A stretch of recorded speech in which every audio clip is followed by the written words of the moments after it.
کیا آپ واقعی اپنی جنت کا سودا صرف 2 گھنٹے کی نیند کے لیے کرنے جا رہے ہیں؟ تو ذرا رکیے اور اپنے دل پر ہاتھ رکھ کر سنیے۔ رمضان کی ان کالی راتوں میں جب آپ اپنی تھکان اور نیند کو مار کر مصلی پر کھڑے ہوتے ہیں تو عرش پر آپ کا ذکر شروع ہو جاتا ہے۔ اللہ سبحانہ و تعالیٰ آپ پر فخر کرتے ہیں اور فرشتوں سے کہتے ہیں، دیکھو میرے اس بندے کو، یہ چاہتا تو سو سکتا تھا، اپنا آرام چن سکتا تھا، لیکن اس نے اپنے آرام پر میری محبت کو ترجیح دی۔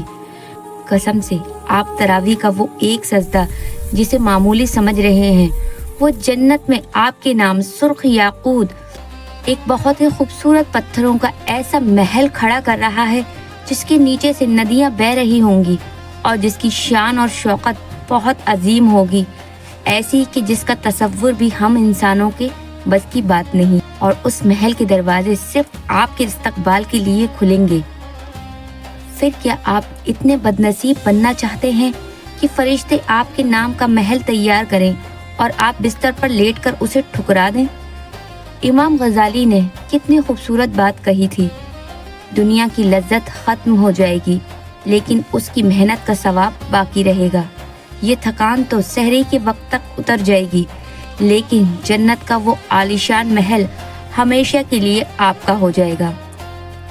کیا آپ جانتے ہیں کہ رمضان کی راتوں میں ایک ایسا گولڈن آور آتا ہے جب آسمان کے دروازے کھول دیے جاتے ہیں؟ جو لوگ سمجھتے ہیں کہ تراویح صرف سنت ہے، ان کے لیے یہ سچ بہت حیران کرنے والا ہے کہ جنت میں یہ ایک سجدہ آپ کے لیے ریئل اسٹیٹ یعنی زمین بک کرانے کا سب سے بڑا ذریعہ ہے۔ اگر آپ کو پتہ چل جائے کہ ایک سجدے کی قیمت کیا ہے تو قسم سے آپ پوری رات سر نہیں اٹھائیں گے۔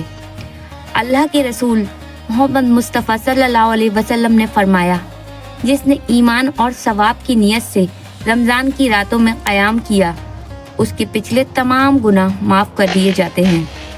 اب ذرا سوچئے، دن بھر کا روزہ آپ کی روح کو پاک کرتا ہے اور رات کی تراویح آپ کے پچھلے سالوں کے تمام گناہوں کے کالے دھبوں کو دھو دیتی ہے۔ شیطان آپ کے کانوں میں فسفسائے گا، آپ کو برگلائے گا کہ تھک گئے ہو، سو جاؤ، لیکن آپ کو اسے جواب دینا ہے کہ تھکان صرف چند گھنٹوں کی ہے مگر محل صدیوں کے لیے ہے۔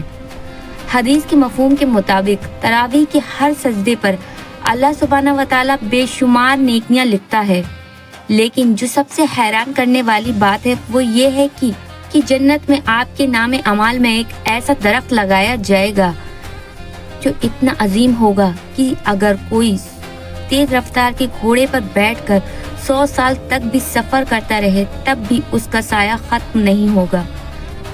ہم دنیا کے چند گز کے پلاٹ کے لیے تو اپنی پوری زندگی لگا دیتے ہیں، تو کیا ہم جنت کے اس بے مثال باغ کے لیے 1 گھنٹہ نہیں دے سکتے؟ سوچئے، سالوں کا بوجھ صرف کچھ راتوں کے قیام سے ہلکا ہو سکتا ہے۔ ہر سجدہ صرف زمین پر جھکنا نہیں ہوتا، یہ اپنے رب کے اور قریب ہونے کا ایک اعلان ہوتا ہے۔ جب آپ تھکان کے باوجود کھڑے ہوتے ہیں تو آپ صرف نماز نہیں پڑھ رہے ہوتے، آپ اپنی آخرت بنا رہے ہوتے ہیں۔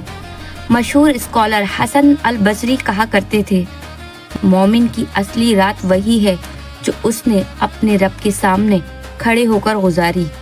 جب آپ تھک کر مصلی پر کھڑے ہوتے ہیں تو عرش والا فرشتوں کے سامنے آپ پر فخر کرتا ہے۔ یہ رمضان آپ کی زندگی کا آخری رمضان بھی ہو سکتا ہے، تو اسے غفلت میں نہ کھوئیں۔ آج رات جب آپ تراویح کے لیے کھڑے ہوں تو محسوس کریں کہ آپ اللہ سے باتیں کر رہے ہیں۔ یہ رمضان کا مہینہ نیکیوں کی سیل ہے، اسے لوٹ لیجئے۔ آج اپنے آپ سے وعدہ کریں کہ اس بار ایک بھی تراویح مس نہیں کریں گے۔ اپنی راتوں کو آباد کریں اور جنت میں اپنے گھر کو سجائیں۔